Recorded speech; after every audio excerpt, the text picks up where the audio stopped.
Good morning and welcome to another 3-Minute Thursday from the Olympia Church of Christ. I'm going to talk about chores today.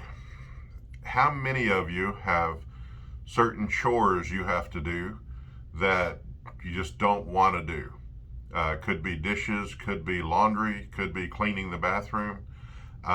Some mornings for me, when it's extremely cold, I don't want to go outside in the cold and feed my horse and make sure the water's good and put out the hay, because sometimes it's just very cold and I know how cold I'm gonna be after I've done that chore. It kind of reminds me of this one picture that goes around every year or so of Jack Nicholson, and he's completely frozen, and the kind of the quotation under the picture is, "My horse is fed, but my face and hands are completely frozen." There's some things we just don't want to do, but we know we have to. And I can't just decide that I'm not going to feed my horse and I'm going to let him starve or her starve. In Luke chapter 22, verse 42, Jesus says, "Father, if you're willing, take this cup from me, but not my will, but your will be done." That statement is said about 3 different times at that occasion. He knew what was coming. He knew he was going to face torture and shame and humiliation. And he was pretty much saying to God, is there any other way?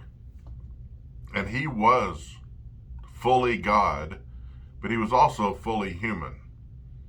And he knew what he was going to face, and he didn't want to have to face it, but he chose to for us. So when you're getting ready to do that task that you don't want to do, just think about Jesus and how he made the decision to continue onto the cross because he knew it was his Father's will.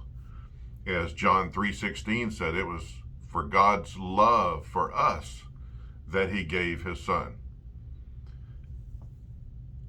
I don't know if there's any task as difficult as it would be to sacrifice your son for an ungrateful people. But he wanted us to have the opportunity for a home with him in heaven. So no task is too menial when we compare it to the sacrifice of Jesus, his willingly going to the cross, and his Father sending him because of his love for us. Thanks. I hope that's something you can just be thinking about, and I hope you have a beautiful day.